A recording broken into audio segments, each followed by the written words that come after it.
Could be good, could be bad, make me proud or make me sad, I guess. And with that being said, welcome to a new video, and this time I'm gonna react to so-called, in Germany we don't say but memes. And well, I've seen a couple of them before, so they are not completely new to me, but these ones I'm gonna check out are, so I don't know them yet. And as a native speaker, as a native German, of course, I have a special way of looking at them. And I really think it's cool that both like native speakers, natives in general, and also people that have experienced Germany for quite a while, let's say for a couple of weeks or even days just, they can also react to those memes and say, okay, that is true, I've also experienced that while in Germany, so let's check them out. And of course, I'm also gonna translate stuff that needs to be translated, German terms mentioned, and those kinds of things. So let's check out, react to, and review 5 in Germany we don't say but we say memes.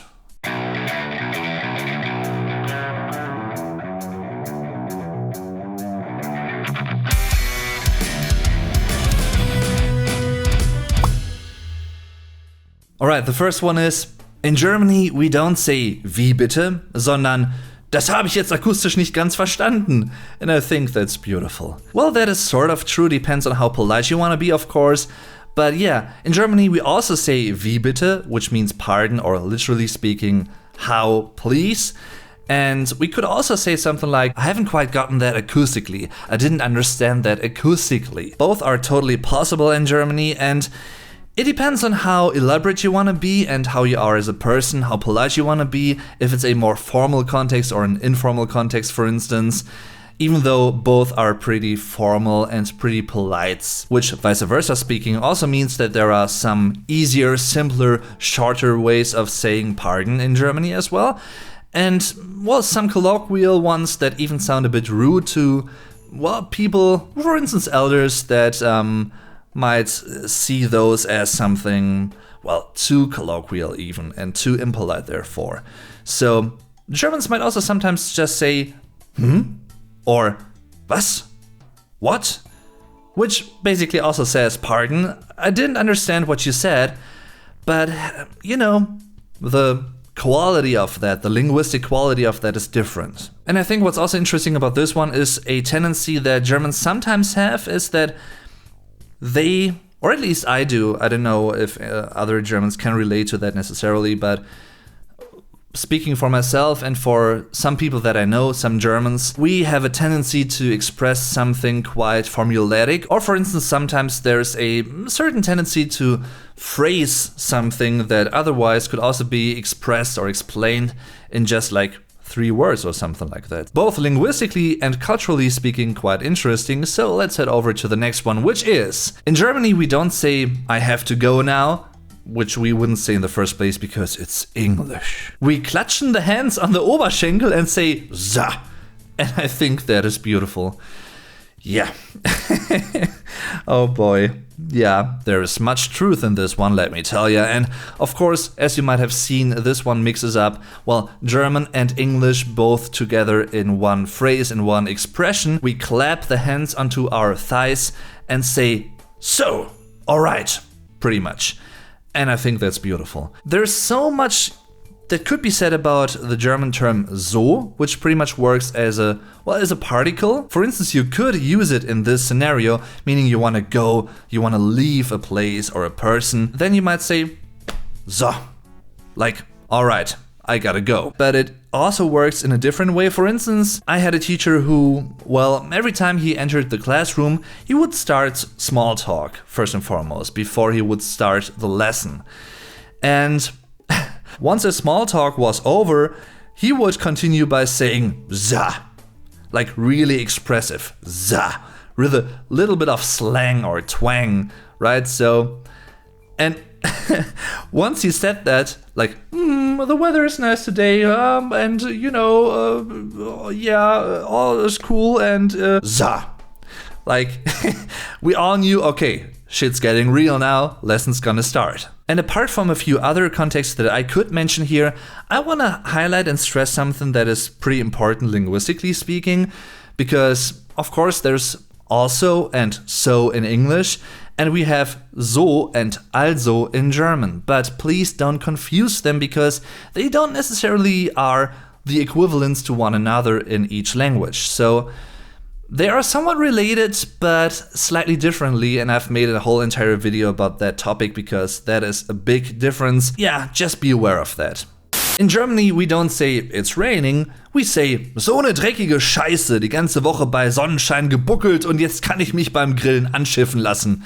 And I think that's beautiful. I'm not too sure what you think about Germans in Germany, but you know, as a fellow German, I can say if there is one thing that we love to do on a daily basis, we love to complain about each and everything out there. Usually, we wouldn't just think or say, es regnet, it's raining, but we would rather go on a complete rant and say, oh Scheiße, jetzt regnet's schon wieder und ich kann heute wieder nicht rausgehen. Was für eine Kacke. And something like that, like really vulgar language, colloquial terms, you know. So once again, this one pokes fun at Germans complaining about really simple things in life, at times at least, and I can totally relate to that, yes. And on the other hand, it also goes to show that, well, as I've said before, sometimes we have a tendency to think linguistically complex and more complex or more longer than it needs to be. In Germany, we don't say ouch when we fall on an icy road at 7 a.m. We say ab 6 Uhr besteht eine Räume- und Streupflicht. Ich werde Sie verklagen. And I think that's beautiful.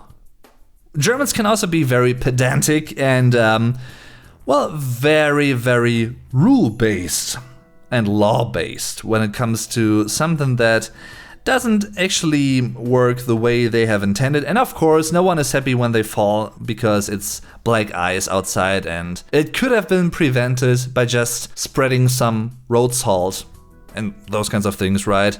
But sometimes people just don't do that. We also have a public service that does that drives along the streets, you know, and really spreads road salt on them. But in regards to the pavements directly in front of a house, it's usually the house owner, like the landlord, or of course certain people that live in that building, in that house, if it's more than just one person, for instance. But either way, this also goes to show that Germans sometimes can get quite angry and quite mad at something or someone quite fast. If I fell down like that and because there is no road salt and there is black ice and stuff, I would also go mad in a way, but I don't think my first thought would be, okay, that person in that house right next to me where I fell down, I'm gonna sue them. I don't think I would. At least not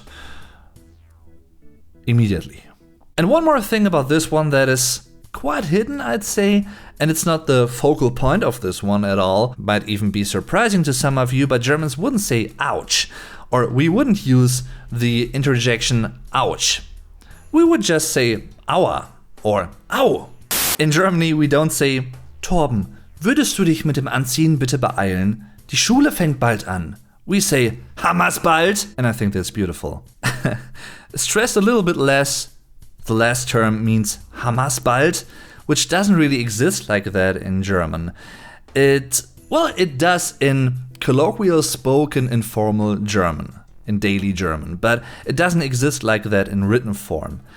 But every German knows what this means, of course, because it's a common colloquial contraction, pretty much a merging of words to one really fast and, quickly pronounced and verbalized word or expression, even though it isn't just one word, if that makes sense. So separated, this one means haben wir es bald? Are we finally ready yet? Which of course is directed towards the kid who is too slow or, seemingly too slow to get to school in time, right? To be punctual. Pünktlich, of course. That is something very German, so I can relate to that, definitely. It's pretty much a combination of separate terms to one quickly verbalized term that, sounds like one word. Haben wir's bald? It's actually haben wir es bald. Or a little bit more slangy, haben wir's bald.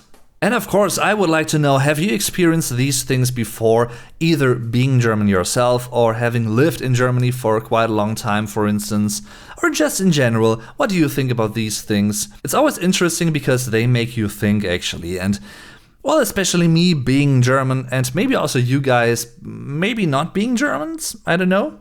So let me know in the comments. Thanks for watching, everyone. I'm your Vlog Dave. Tschüss und bis zum nächsten Mal.